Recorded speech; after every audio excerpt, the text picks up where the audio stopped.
You're Sherlock Holmes? Yes? Alex Doogle is my name. I must talk to you. I'm in desperate need of your advice. Well, come in, my lad. Come in. Oh, permit me to introduce my friend and colleague, Dr. Watson. Watson? Watson?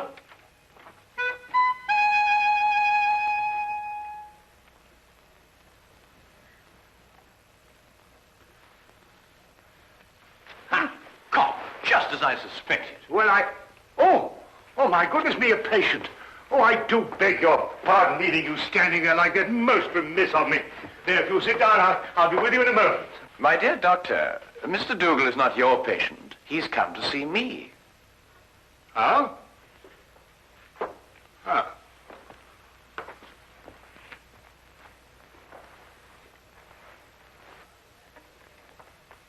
About a matter which I imagine has something to do with the injury you sustained, eh? About a matter which might prove even more disastrous to a certain young lady if she's allowed to marry this man without somebody telling her.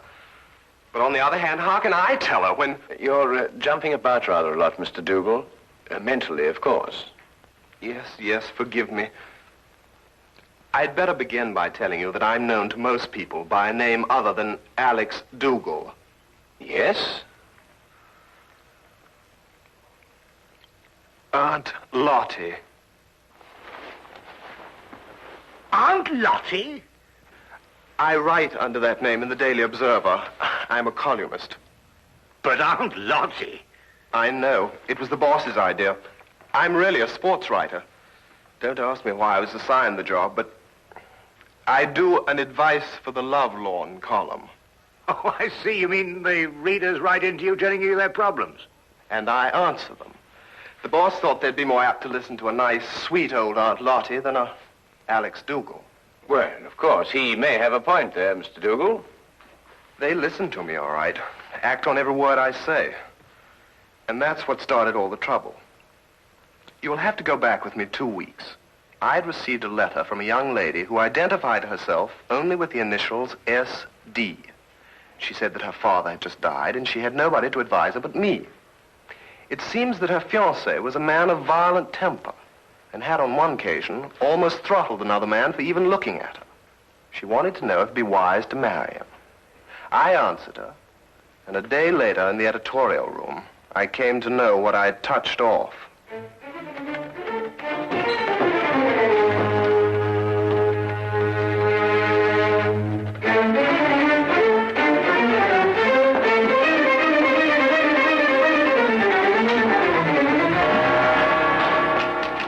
Where can I find Aunt Lottie?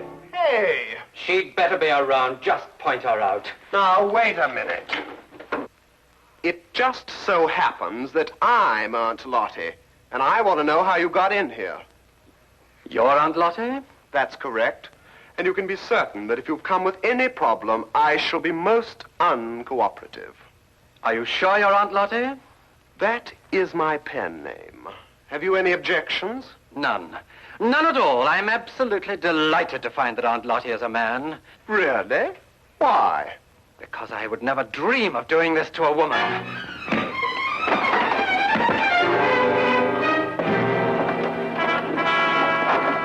What's the meaning of this? You received a letter the other day from a young lady asking whether it was wise to marry her fiancé, a man of violent temper. That's right. You replied in your column yesterday that it would be most unwise. It is. But what's it got to do with you? I know. Don't tell me. You're the fiancé. Aunt Lottie, you have a lot of mending to do. Mending? In your column tomorrow, I want you to take back every word. It's impossible. My publishers would never allow it. Right, then you'll go and see her personally. Her name is Susan Deering. Her address is 116 Chatham Hills Road, Bathampton. When you get back, I shall expect to hear that she has refixed the wedding date. Now, wait a minute.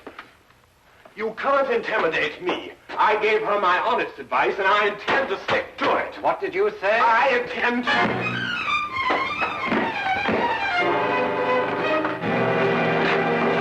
You were saying? I just wanted to know what the address was again.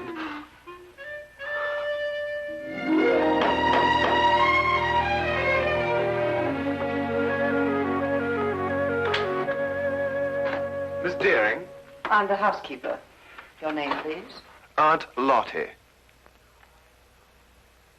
No, I have not been drinking. Come in.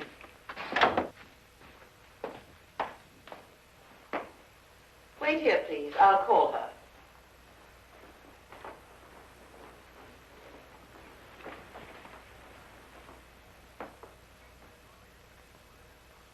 I'd hardly expected when I left London that Miss Susan Deering would be living in surroundings such as this. Most of my readers were shop girls. Girls from a modest background, anyway. But Susan Deering was an heiress. I realized this when I recognized the subject in the painting above the fireplace. He was Oliver Deering, the chemical manufacturer who 6 months ago had suffered a heart attack while pursuing his favorite sport, bicycling. He was undoubtedly her father. How do you do? How do you do? Are you really Aunt Lottie? I'm afraid so. My editor felt it would inspire more confidence than a name like Alex Doogle, which is my own. But I don't agree with your editor at all. Oh, really? I never fail to read your columns. They're always so full of wisdom and understanding. Almost like Father used to talk before he died. Well, thank you. But if I didn't think so, I never would have written to you. Never have called off my wedding.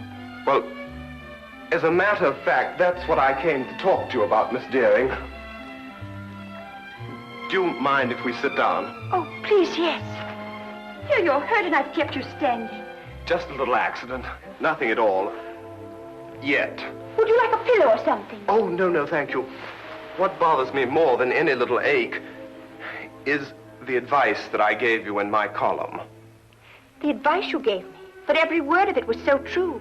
It cleared up everything. Well, I felt the same thing at the time also, but after meeting your fiancé, Mr. Murdock... You met Jack? Oh, quite by accident.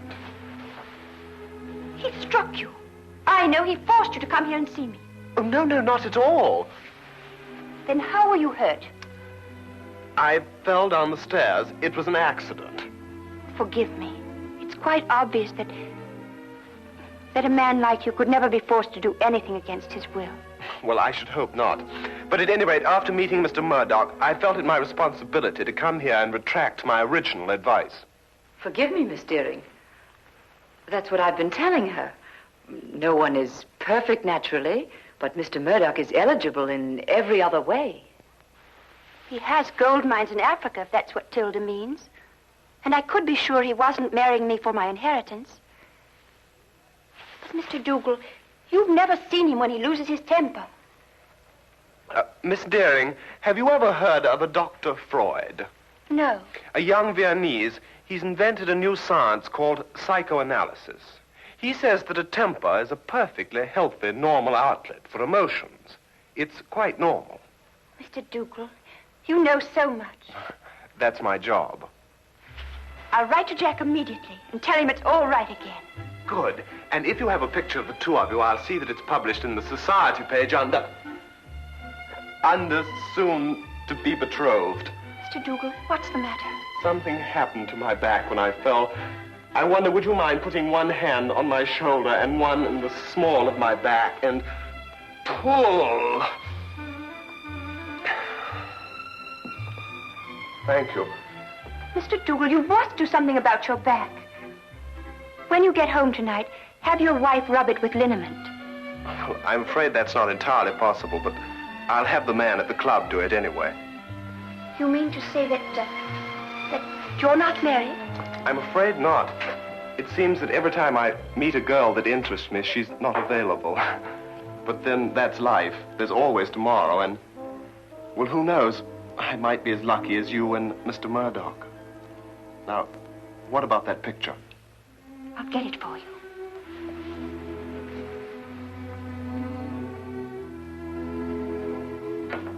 All the way back to London, my eyes kept returning to the snapshot that had been given me, and to Murdock's face.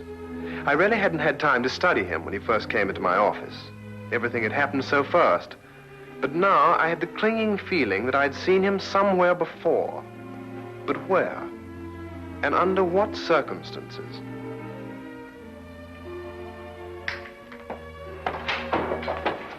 Hello, Doogle. I trust you were successful.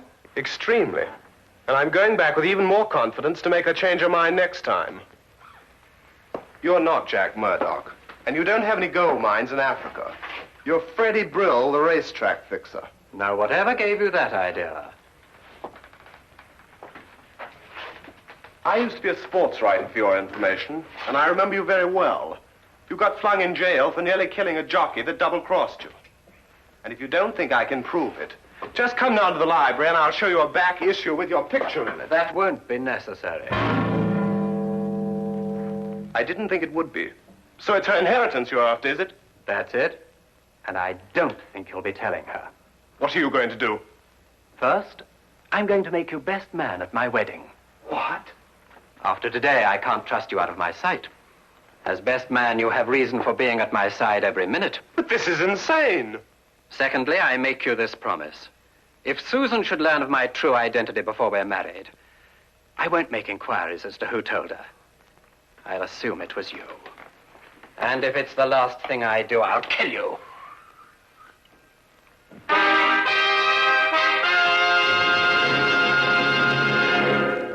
Now, we return to the case of the violent suitor. I'm always giving out advice myself, but here I am, strangely enough, asking for it.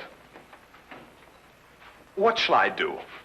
If I expose Murdock, he'll obviously take his revenge on me. But on the other hand, how can I allow poor Susie to be victimized that way?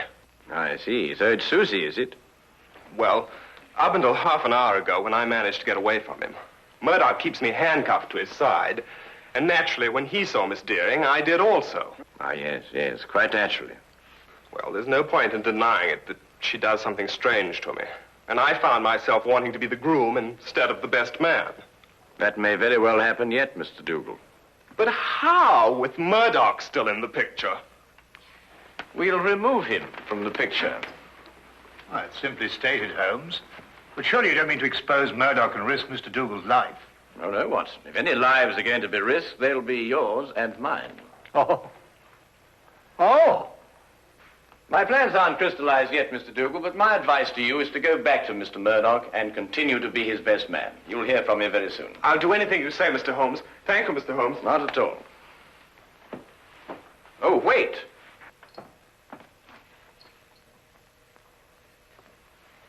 It's all right. I just wanted to make certain that Murdock wasn't waiting for you outside. Oh, thank you, Mr. Holmes. Good day. Good day. Good day.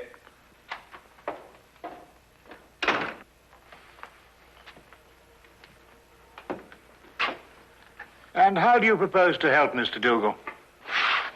By removing Murdock from the picture. But how? By proving that he killed Miss Deering's father. What? Safely behind bars, Murdock could neither marry Miss Deering or harm Doogle.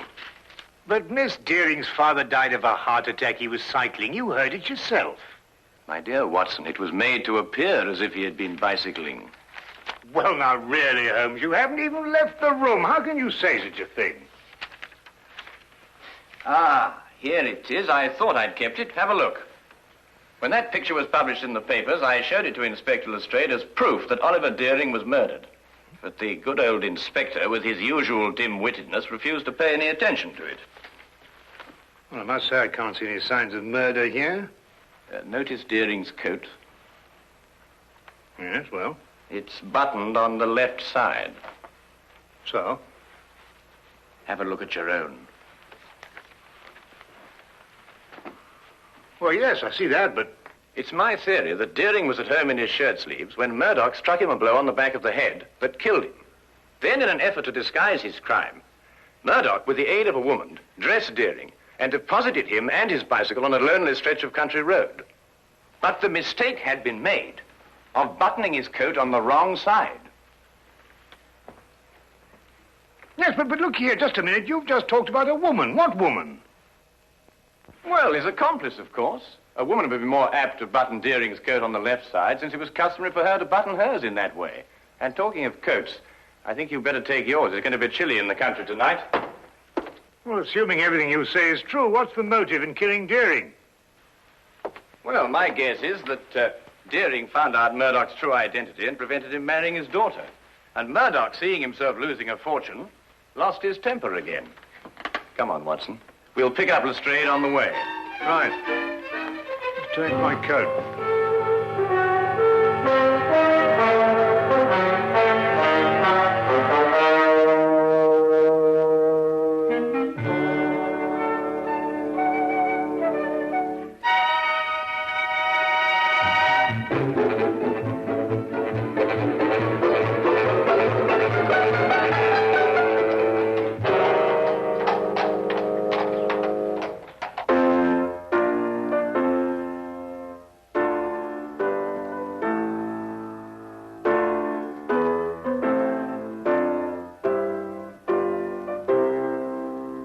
Now, what's the matter? I got a twist in my back. Are you still complaining about that? Don't you talk to him like that. I'll talk to him any way I choose. Not around me, Jack Murdock, you won't. Tea is served. Nothing like a nice cup of tea to relax everyone. If you don't keep your temper, you'll ruin everything. It's all right, Tilda. I'll pour.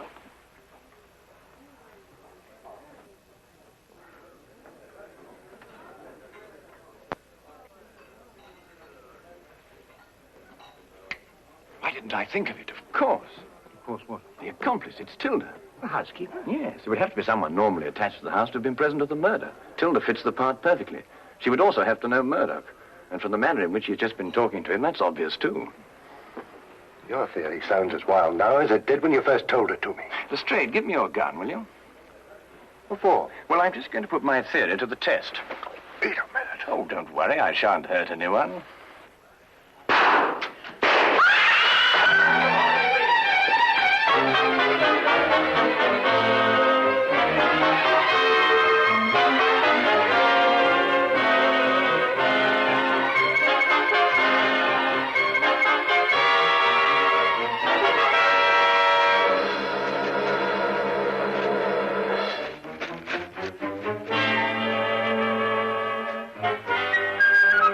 Holmes, what in thunder made you do a thing like this?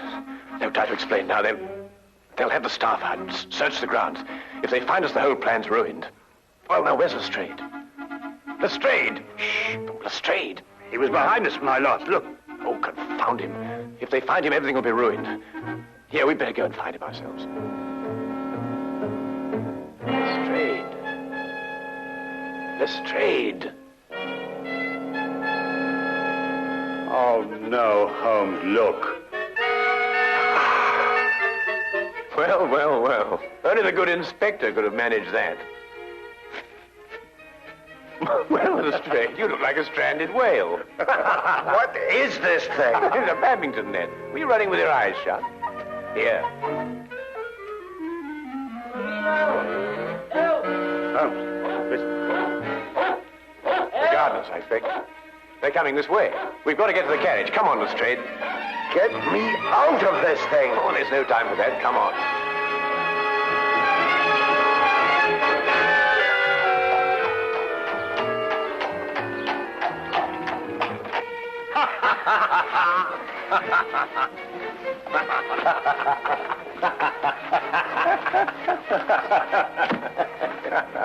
I see no item in the entire evening, Mr. Sherlock Holmes, that would prompt laughter.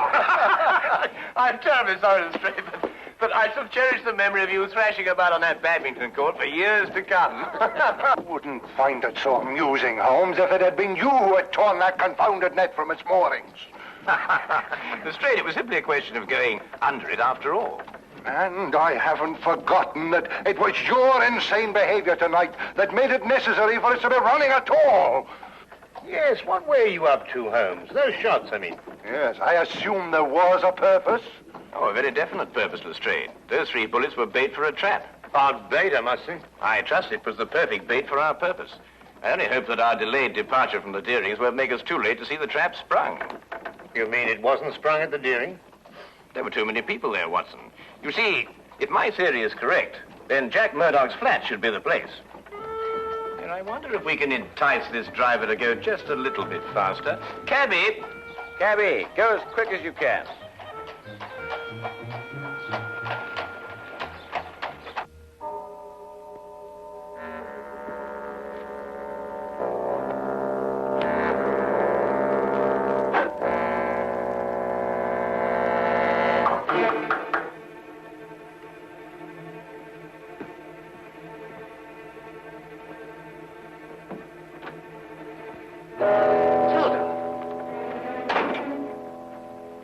Dougle's upstairs. He may see you. I'm not staying long. What is this? I'm within 2 days of marrying Susan and grabbing a fortune for us. For yourself, you mean? You never had any intention of sharing it with me. What are you talking about? £50,000 is yours the day I'm married. Didn't I promise it to you? Yes, but your circumstances were different then. I saw you kill Mr. Deering, and you got panicky that I would run to the police. But time's gone by, and now you've found a surer and cheaper way to keep me quiet. What do you mean? Back at the house before, you had someone try to kill me. Tilda, I told you, I swear I know nothing about those shots. You could never make me believe that. There's only one person in this world who would benefit by my death, and that person is you. I'll never feel safe while you're alive. I wouldn't do that if I were you, miss. Drop that gun. You're under arrest. We heard everything you said. You were tricked, Tilda. It was the police fired those shots at you. Well, Mr. Holmes here anyway. I had a feeling it would stir things up a bit. It's an old adage that partners in crime never trust one another. Get down!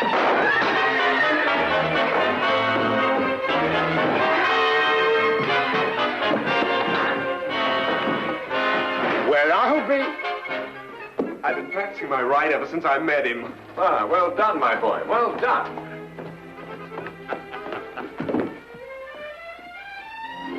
You'd better come along too, miss.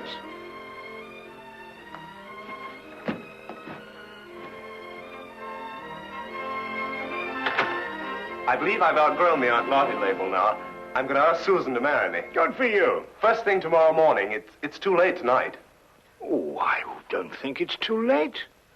You don't? No. Definitely not. I'll go right now. Good idea.